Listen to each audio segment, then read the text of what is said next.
This really has to be the generation of politicians that says we've tinkered around the edges for too long. Western culture and how it's changed since the 1970s, and it's growing less and less patient. I've no idea of how many times he tried and failed, but every great invention, every great innovation has come through perseverance. If we're not failing from time to time, it's because we're not trying hard enough. We underestimate how much that sort of personal psyche has an impact on our national psyche. However much we should be proud of that forever, that's not it. And that's not brand Scotland's.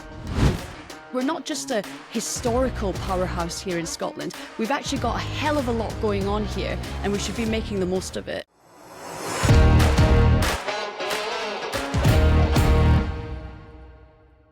Right, folks, welcome back to Public Knowledge. This is the final episode of Season 1, and it's a wee bit different. So today I'm talking with Malcolm Robertson, someone who is immersed in the Scottish business, political and media scene, but who doesn't often appear in the public eye himself. Now, Malcolm is founding partner at Charlotte Street Partners, and he is one of my most favourite people that I've met since starting this journey. And the reason for that is not only does he provide a unique perspective on Scotland's economy and politics, but he's actually also willing to go places that others find uncomfortable, which is talking about the culture, spirit and mindset at the heart of our public life and how we can transform it. So anyone who knows me knows that I am preoccupied with that.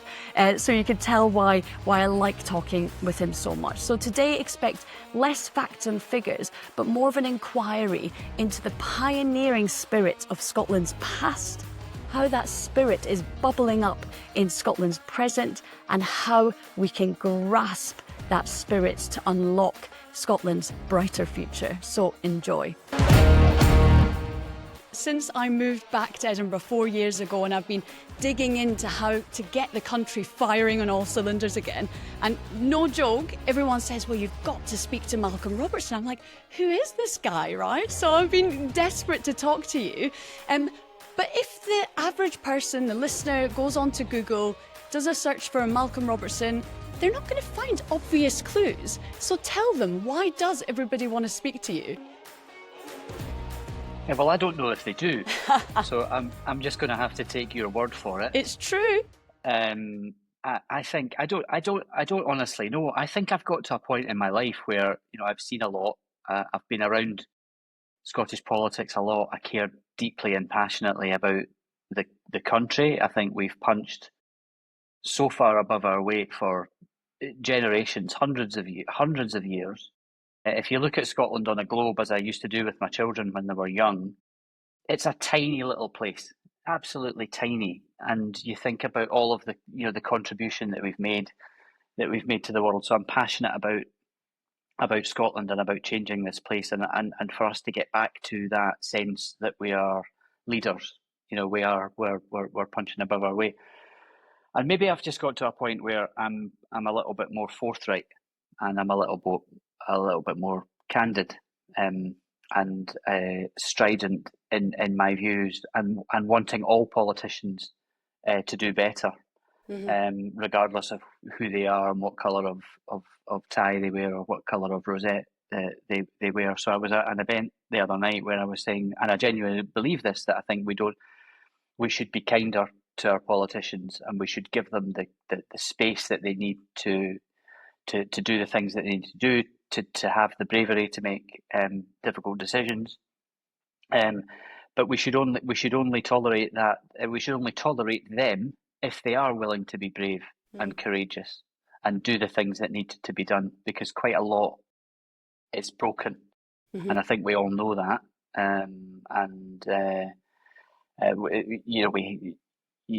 This really has to be the generation of politicians that says we've tinkered around the edges for too long. We've been timid. We've been overly cautious about what that politician might say about us, or what that newspaper might say about us, or whatever. We need politicians now who are going to say think things are not great, but we can get back to being pioneers and being leaders, but that will require difficult decisions. So maybe the reason that people want to listen to me, and I hope they do, and I just hope I don't bore people.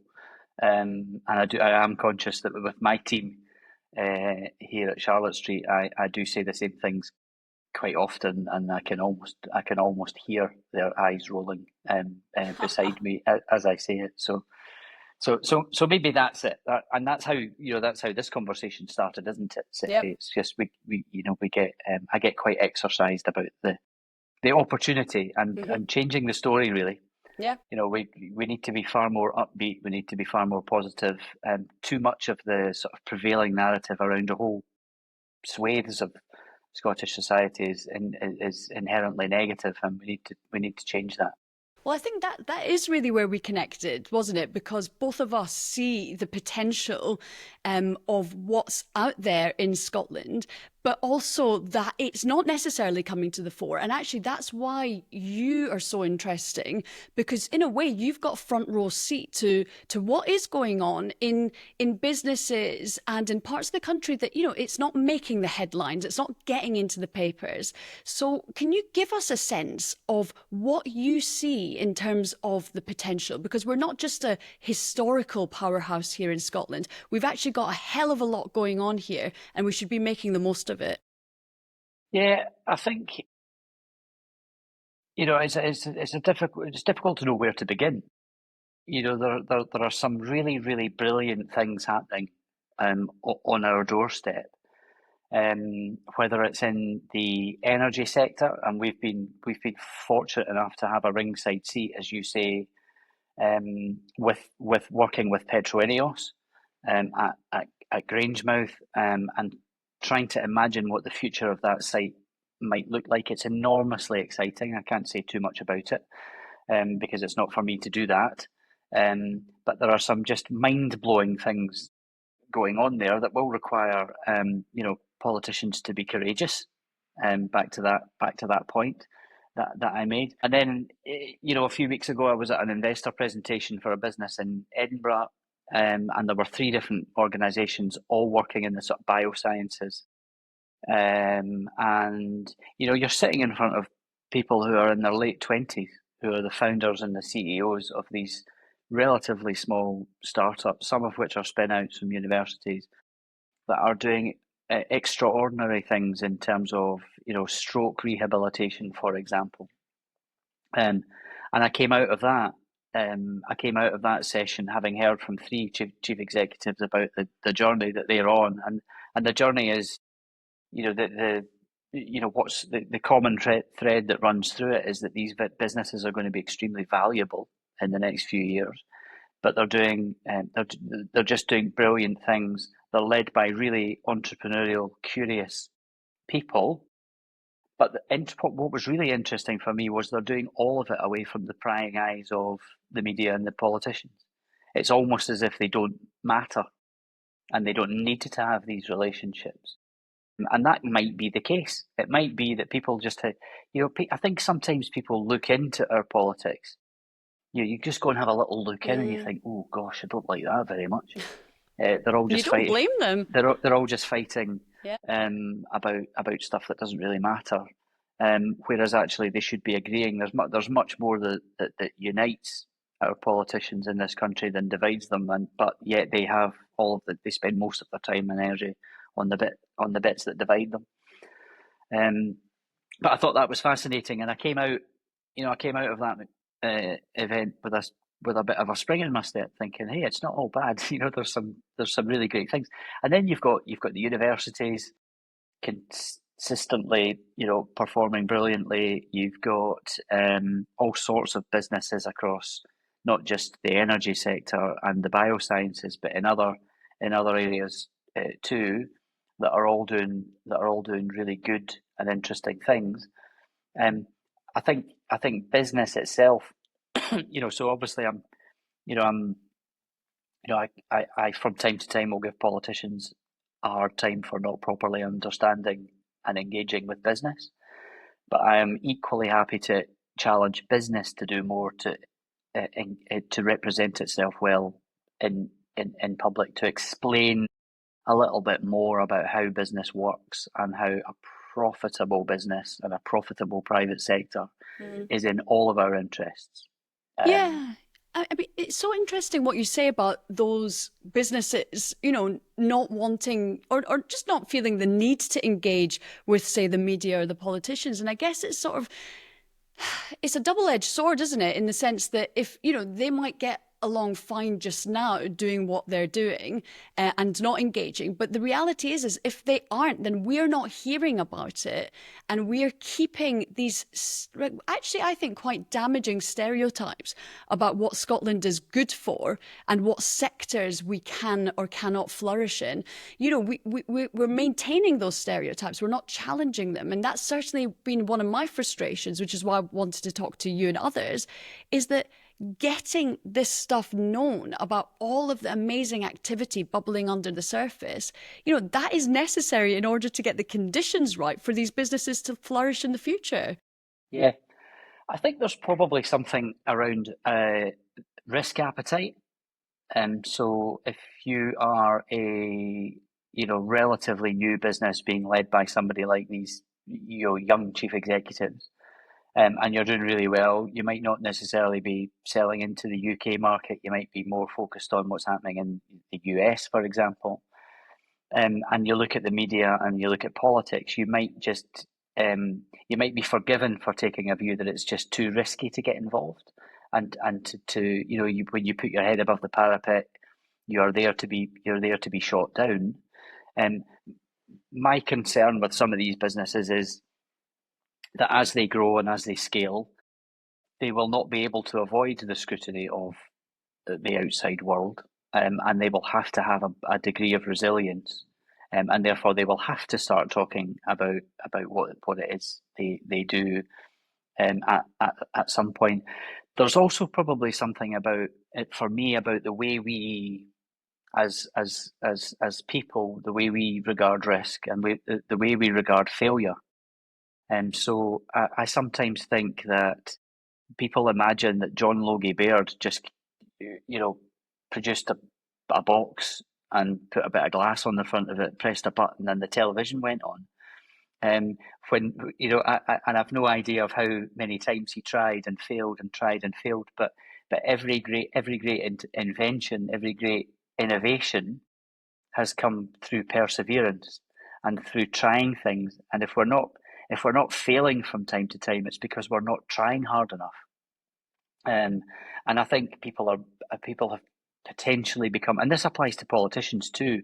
So back to my point about how we should be kinder and fairer to our politicians. We should allow them the room to try things, to be bold, and to be imaginative and creative, and for sometimes that not to work.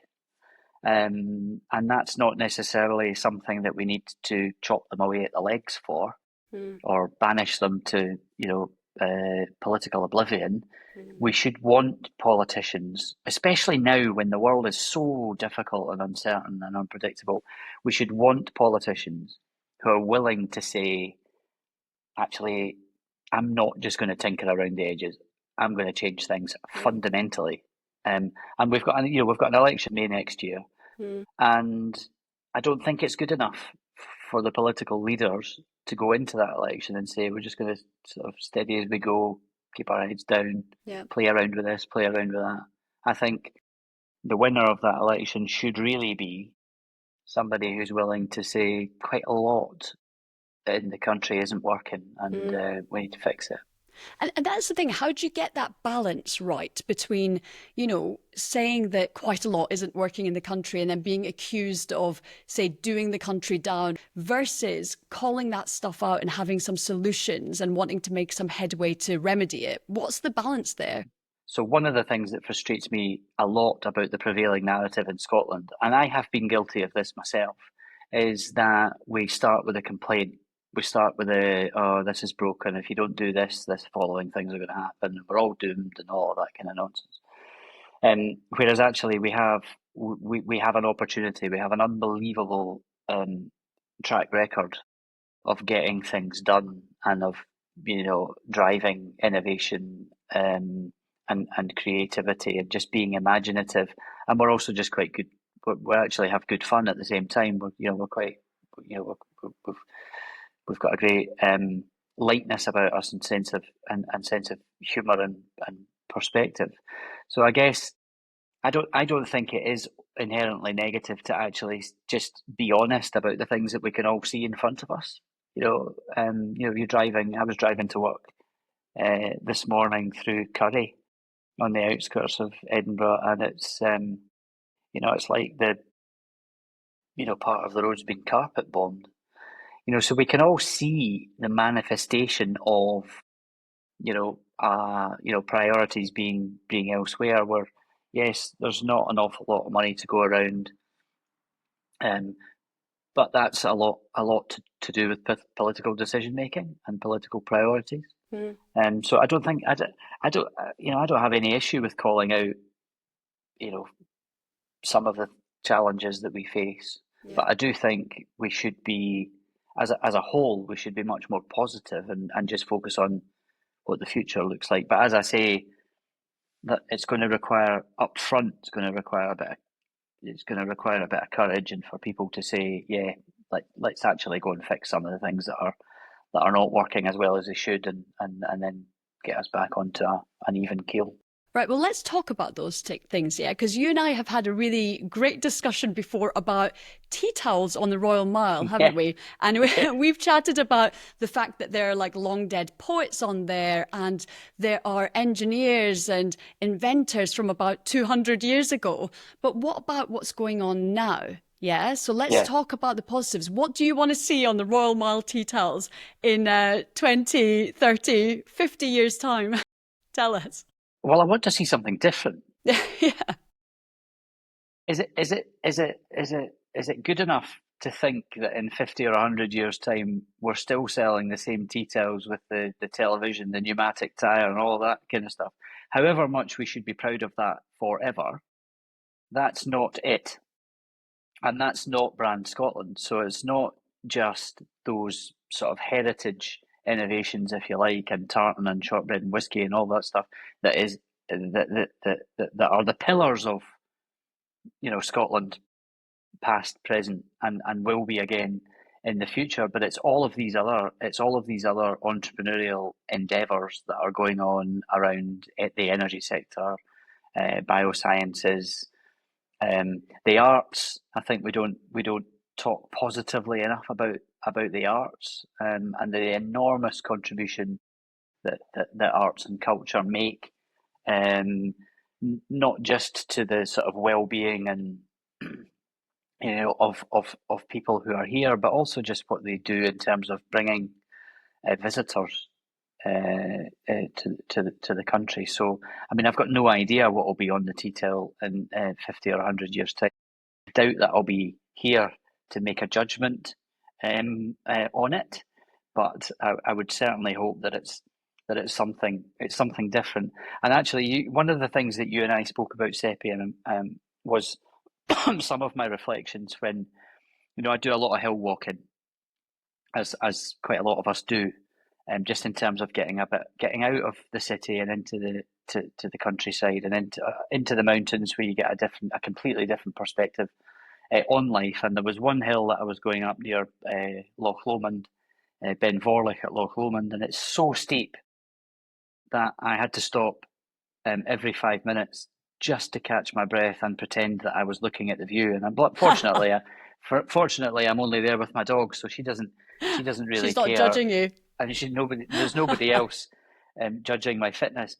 But as I looked around, there's a loch at the top of the glen that leads to that mountain called Loch Sloy. There's a dam there, and I remember on that day taking a disproportionate number of breaks to catch my breath, just thinking about what it took to build that infrastructure in the years after the Second World War, with labour shortages, the hangover from the war, labour shortages, the horrendous weather, the inhospitable conditions, and thinking that it took proper perseverance. They were building railway lines up the side of mountains. They were building pulley systems to take concrete up. They were just doing what it took to get that built, and it's still a source of hydro energy today. And I think I can't remember the last time we built something like that, and I just can't see how, in the environment that we've created for ourselves and for our politicians, that we would do that again. Because Yeah. there's always somebody that would be saying, "Oh, this is all just really hard. I don't know how we're going to get the concrete up that hill." And how we're going to get the labour up that hill and all of that kind of stuff, and it would all just be, oh well, let's just go and do something else. We just seem to allow the tiniest little issues, bureaucratic mainly, to stop us doing things. There's always a reason to not do something. We need to find more reasons to just do things. That's the thing, is that goes a lot wider, doesn't it? That goes to the heart of our culture. And actually, I'm reading this book at the moment called "The Weirdest People in the World," which is all about Western, Western culture and how it's changed since the 1970s, and it's growing less and less patient.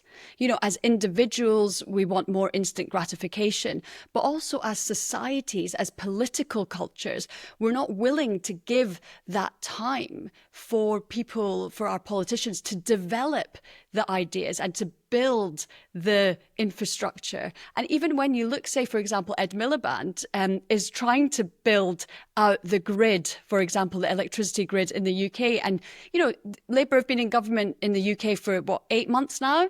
And they're already getting, Ed Miliband gets abuse day in and day out in every single paper you look at. There's some sort of shot being fired at him.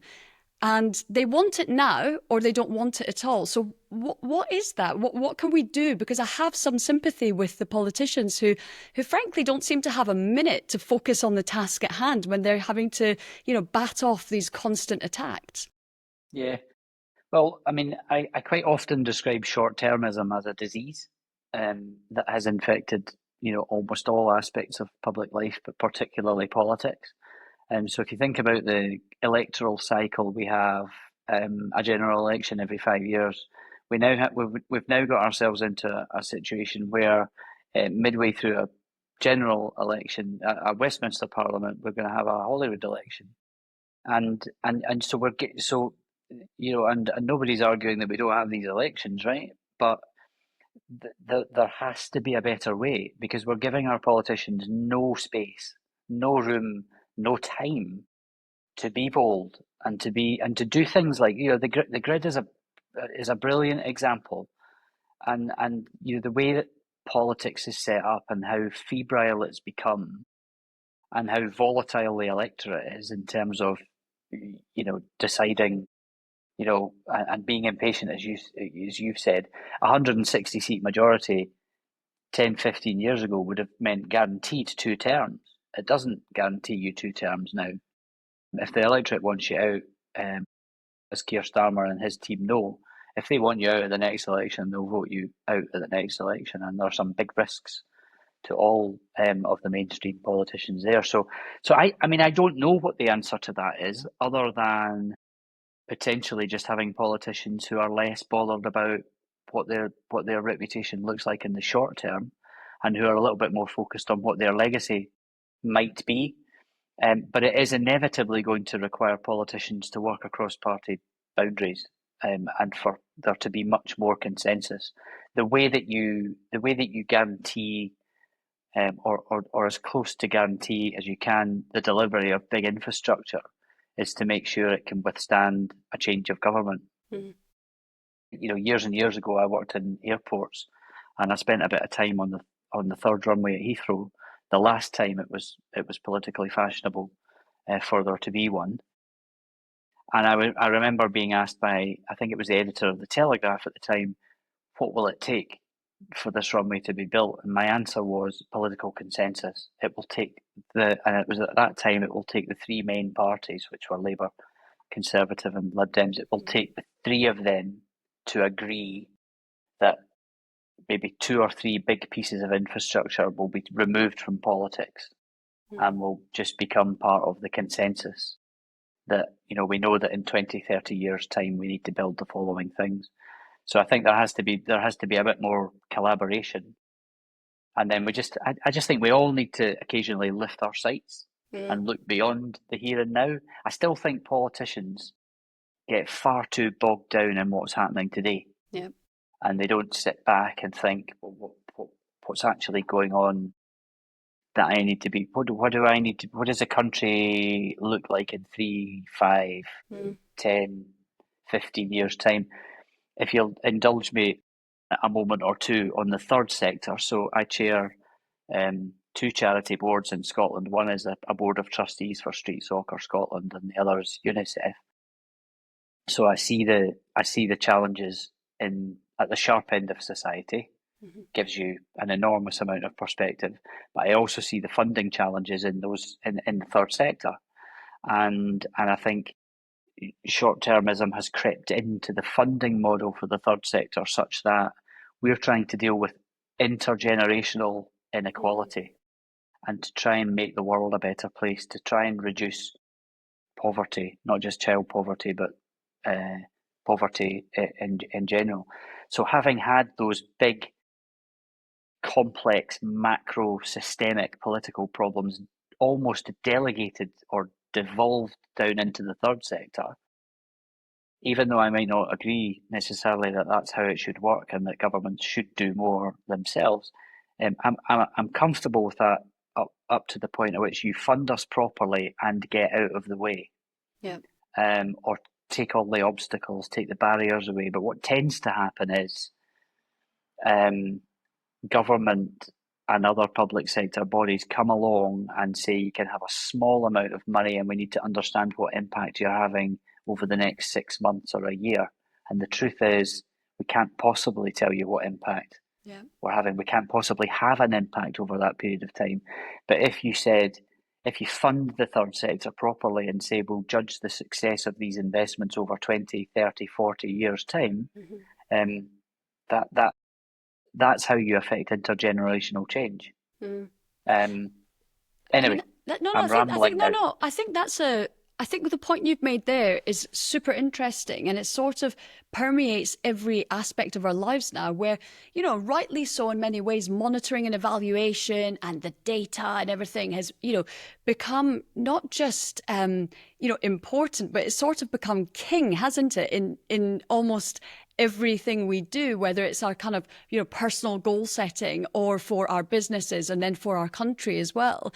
And actually what you capture there is that, being ruled by the short-term data doesn't allow you to lift your sights, to be strategic, to think long-term for actually the good of whether it's your country or your community, whichever level you're operating at. Yeah, and it's deeply frustrating.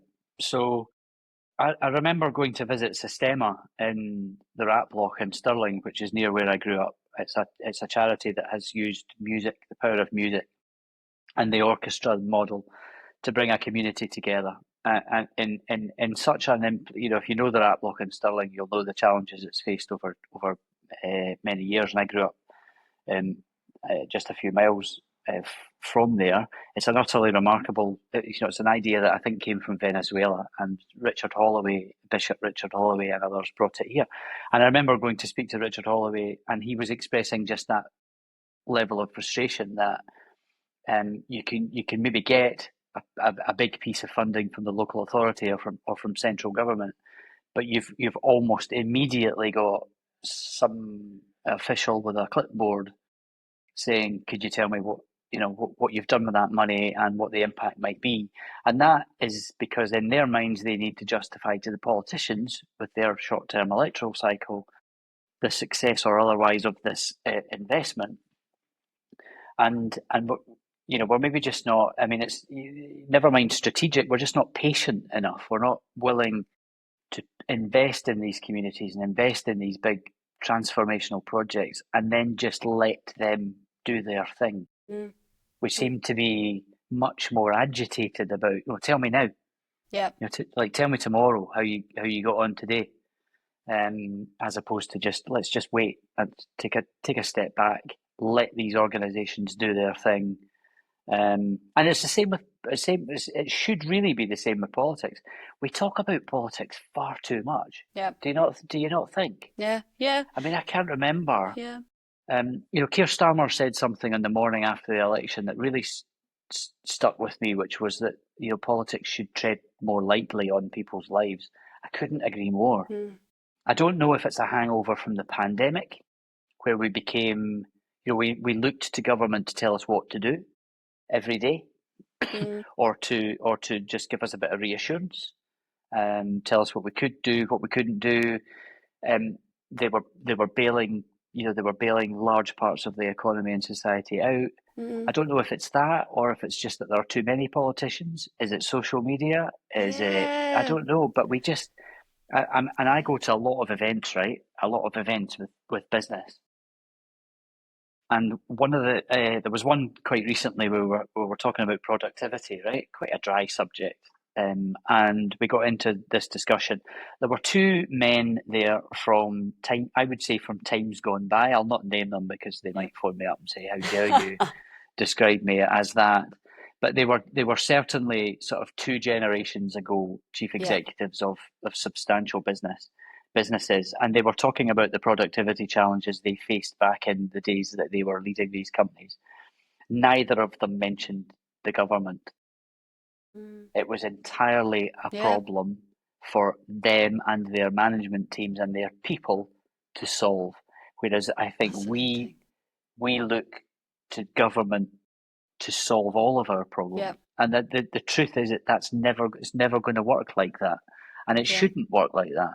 So we should do quite a lot ourselves. We should look to ourselves and to our colleagues and our, and our teams to help. Do you know, I think you've actually just hit the nail on the head of like perhaps one of the most important points really is that sense of taking responsibility, taking what, lots of people call radical responsibility for making the change, not being sort of the victim of your own circumstances. Again, like you can take it from the micro, from your own life into the macro of your business or your nation. And I think that's what I found really interesting when looking at the energy transition. So actually, obviously, energy is a slightly different game in the sense that there's, highly regulated sector, mix of public and private, and there's a lot of interdependencies there. But what I found really interesting is, especially when we're talking about the just energy transition, yes, government has a role to play, but actually the industries themselves have a huge role to play, in my view, in terms of helping, for example, oil and gas sector workers transition over to the new economy, for example. But I don't necessarily see that always happening. And I do think it permeates the rest of the kind of business community as well, but we don't tend to point that out very much. Yeah, I mean, the energy transition is really interesting. It's just so important, and we just happen to be the generation that has got the problem, right, to solve. I can't help thinking that the ingenuity of humans will prevail. And if you think about all of the other big intergenerational shifts that we've managed, this shouldn't be beyond us. I think the moment it becomes political and it becomes a political argument between different political parties, I think it becomes more difficult for us all to find a way to find a way through it. I think on the energy transition, my observation would be that there's still far too many politicians and some media people talking about the energy transition as if it's something that is going to happen at some point in the future, as opposed to something that started quite some time ago. And actually, industry is quite far ahead. So there are quite a lot of decisions that are being taken now by industry that are because of the energy transition and because they can see it maybe more clearly than some of the politicians can. It's maybe just one of these abstract. I think the politicians have been talking about it for so long they haven't noticed it coming creeping up, and on the outside and overtaking them. So. And that sort of takes us back, though, to the importance of that feedback loop that we don't seem to have, I think, in Scotland about what businesses are actually doing and investing in and flourishing in Scotland, and the kind of political discussions and dialogue or the media narrative about what's going on. And that will ultimately mean that the business climate can come unstuck, because it's still, the political discussion is still stuck in an age where, as you say, for example, just on the energy transition, that it's not even yet happening. Yes, I think you're right. I mean, one of the things that makes me sad is the diminishing business media in the country, and most of the newspaper editors will have heard me moaning to them from time to time that there's not enough business coverage in the newspapers, and that actually some of the things that are going on merit a good deal of attention. And they will always push back a little bit and say that business has become a bit more reticent to speak with the media because they see it as a risk and not necessarily an opportunity. So I think there's a bit of fault on both sides. But I don't think you can. I mean, the changes in the media landscape are such that we all have the ability to engage and communicate with or without the media. I still think the traditional media is extremely important in terms of the standards that they set. In some parts of social media, just like the Wild West, ungovernable, and it's getting increasingly difficult to believe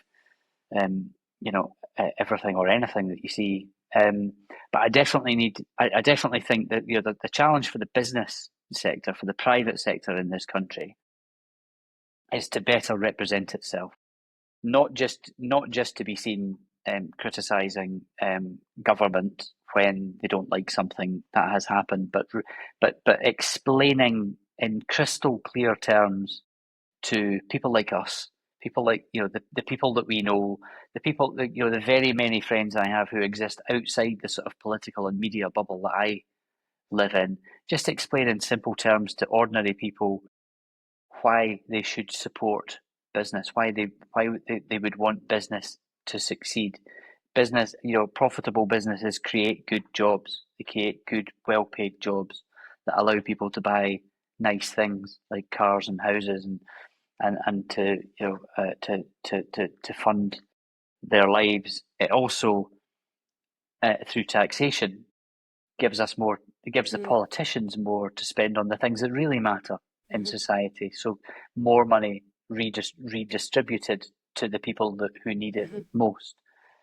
So I definitely think that it's not business can't just sit and say, well, nobody really looks at us anymore, nobody really talks about us anymore. We have to do that, and take the bull by the horns, and I think that a lot of what I do for a living is helping organisations better represent themselves in the outside world.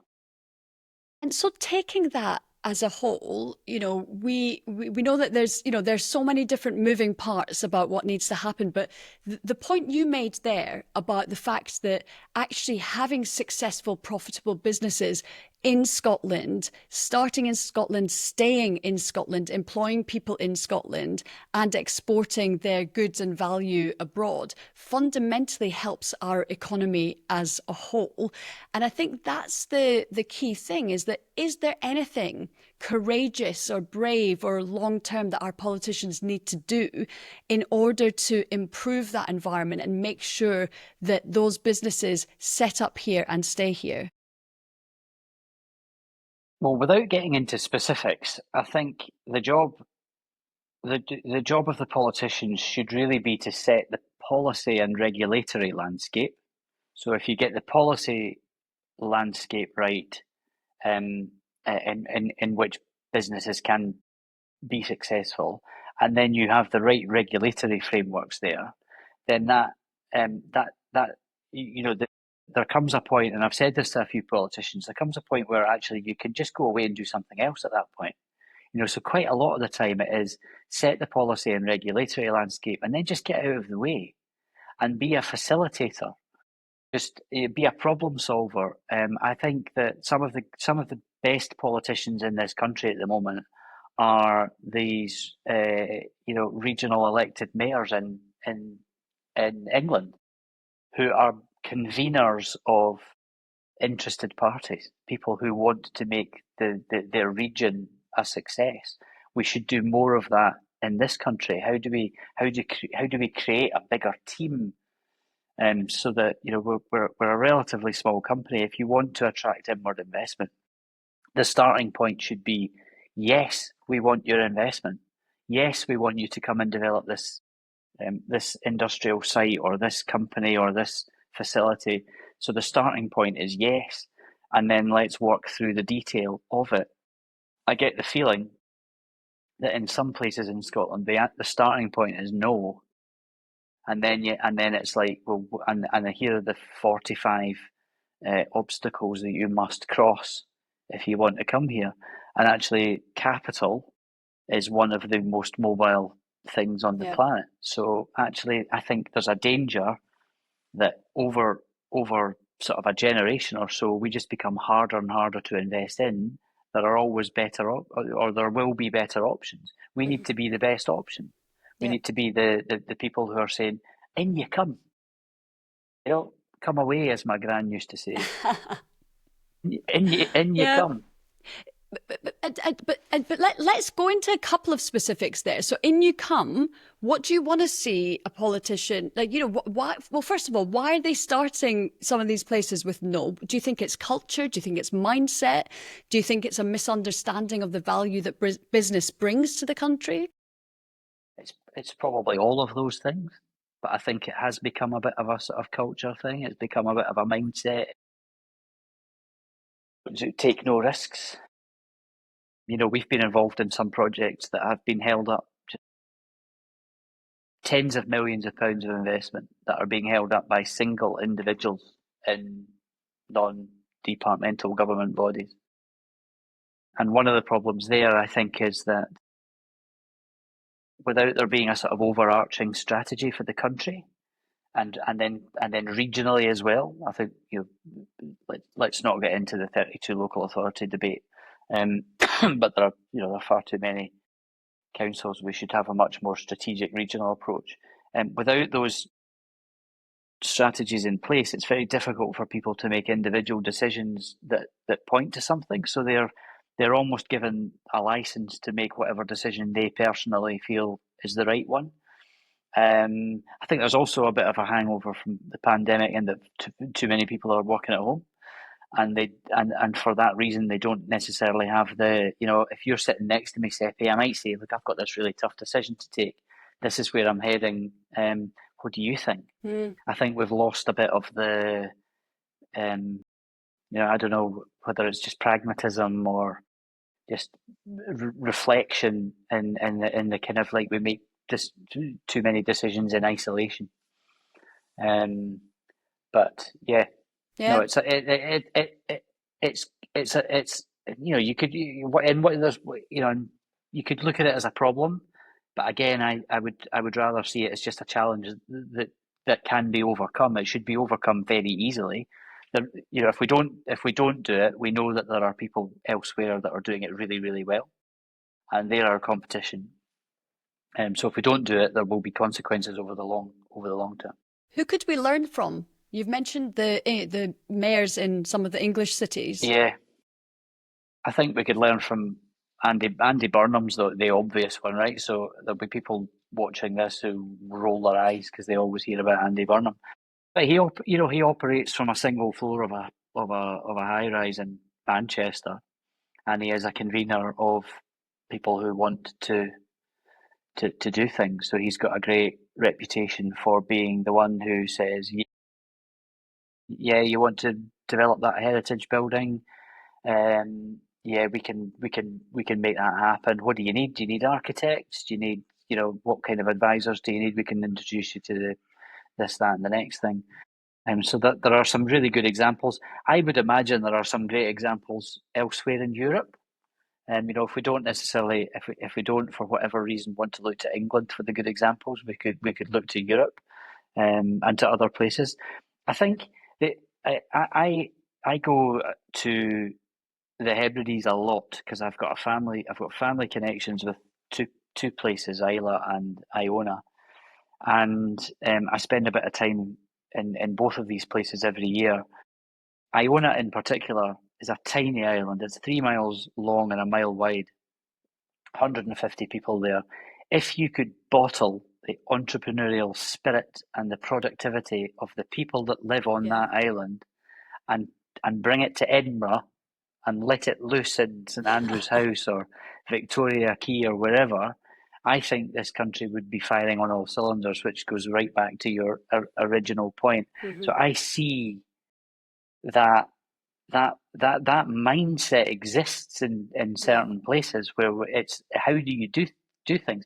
So when I was over there last year, I was talking to my friend who owns the craft shop, Mike, and he was talking about some problem he had about getting something for his shop from the mainland. No, from Mull, which is another island. Yeah. From the mainland to Mull to Iona.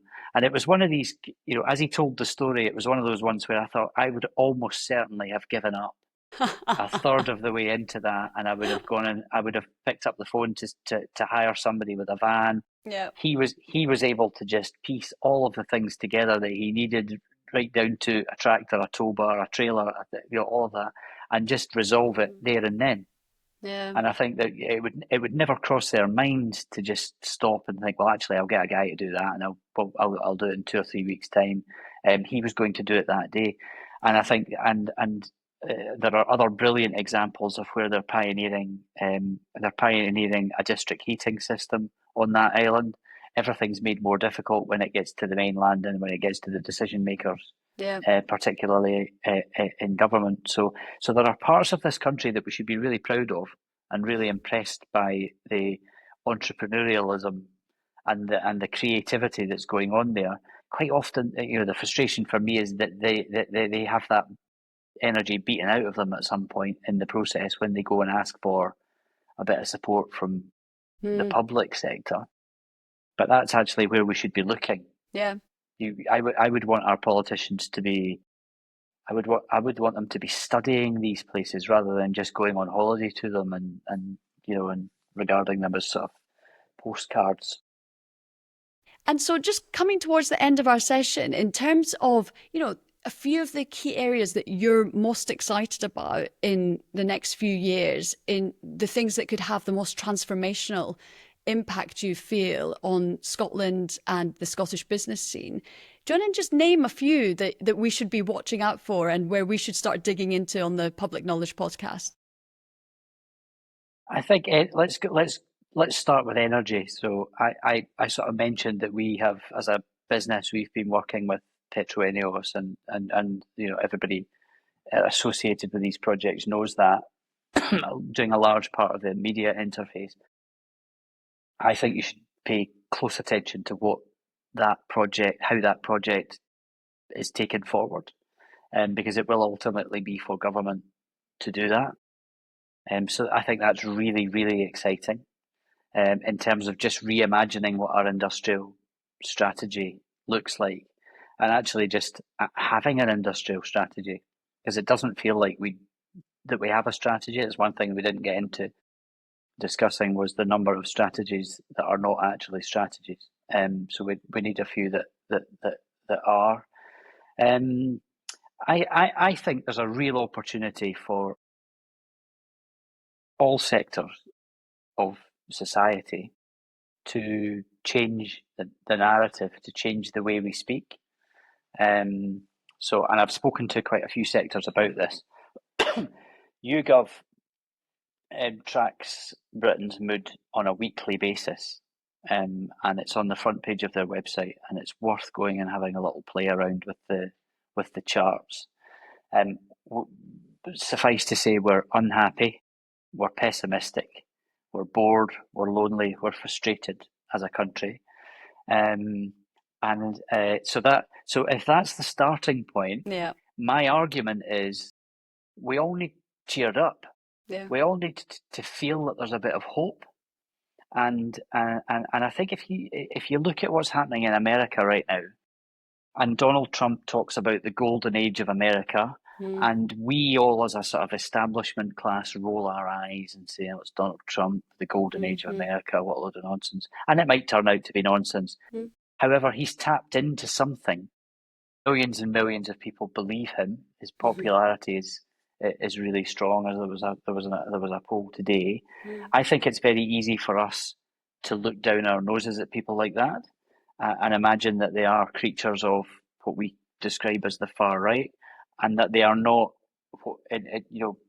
what they're probably becoming, which is much more representative of the mainstream.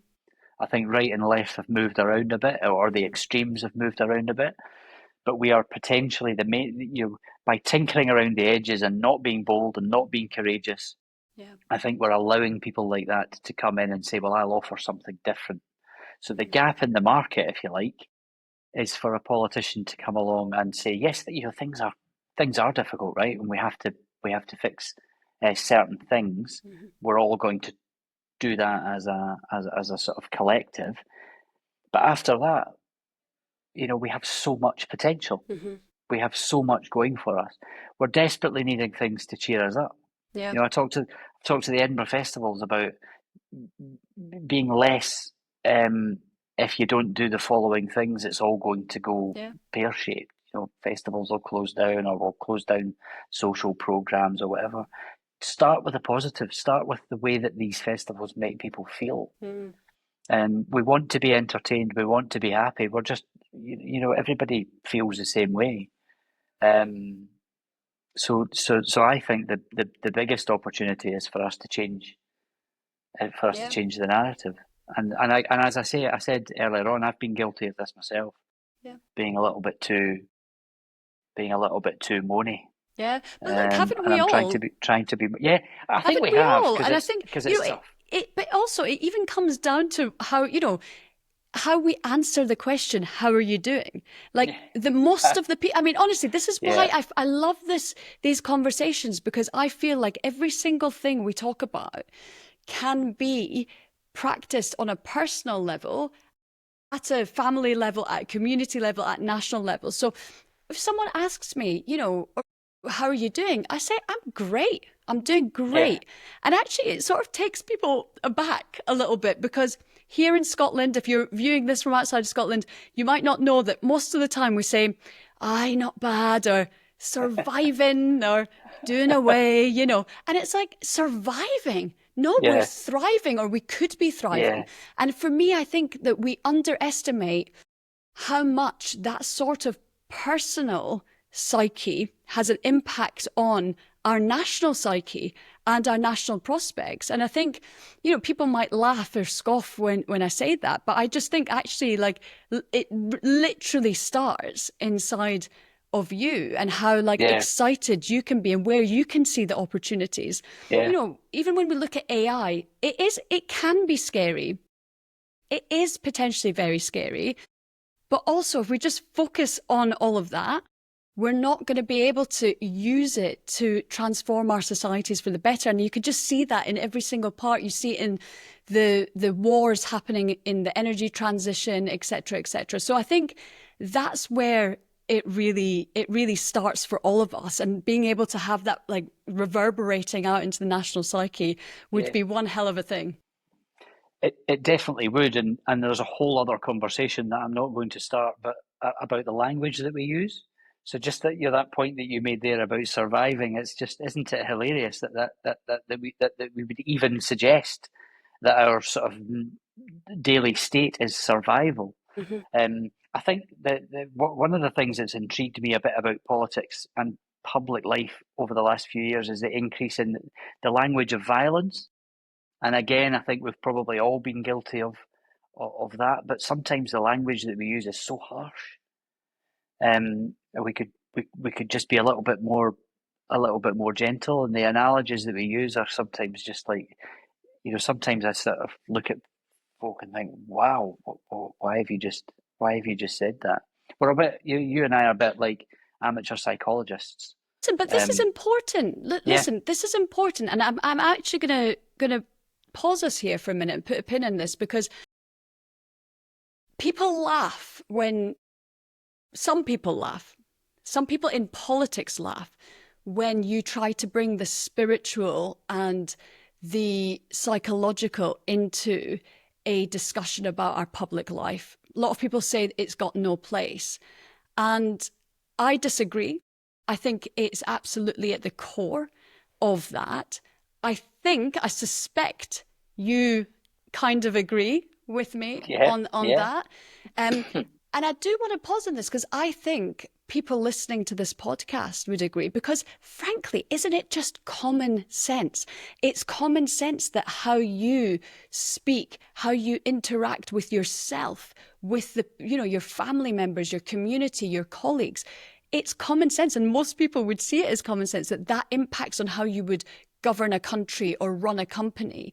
So I worry that we have really compartmentalized these two things. And for me, I think it would be a beautiful mission, albeit one that would no doubt be attacked, but a beautiful mission to bring that sort of sense of, a deeper personal and spiritual meaning into our political life. But what would you say to that? Like, what's your response?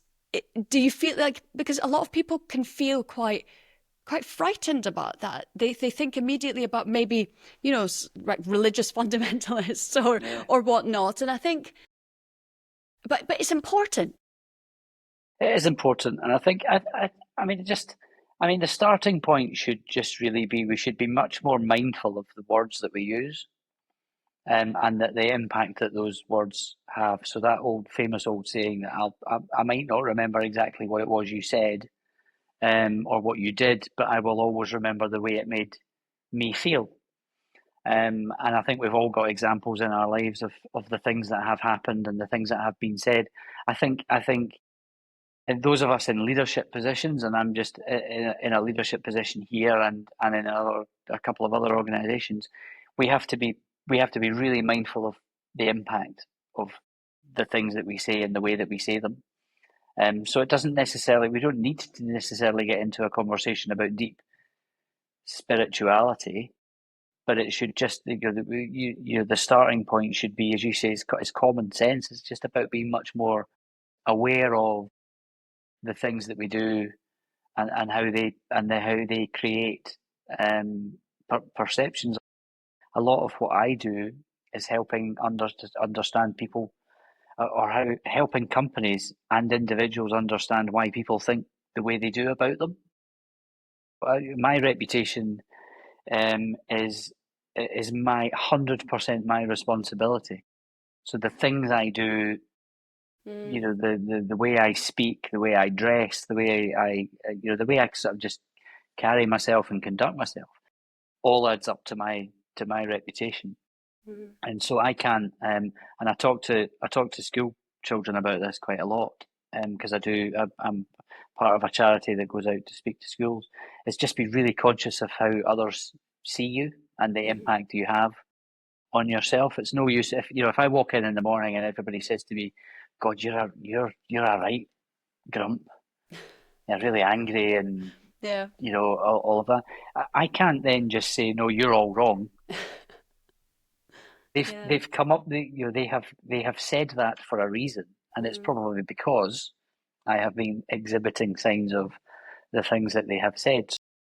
But for another day. Conversation. Yes. A whole other conversation. But frankly, as you say, it's not just about the conversations we have about these things. It's about how we go on to act, and hopefully we can all put that into practice in our obviously personal lives and in our kind of public life as well. So just getting on to our final question, the question I ask every single person who comes on this podcast is, out of everything, we might have talked about it, we might not have talked about it, what would you say should absolutely be public knowledge on this stuff? Did you warn me about that? I did warn you about this. You did warn me about that question. What should be public knowledge?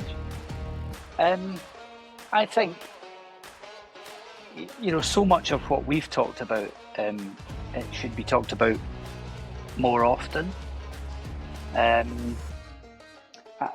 think the thing that exercises me the most is how we change the story that we tell about ourselves, and how we make it much more positive, and that we're just a little bit more upbeat. And I'm slouching in my chair because what I'm about to do is to say that our body language matters.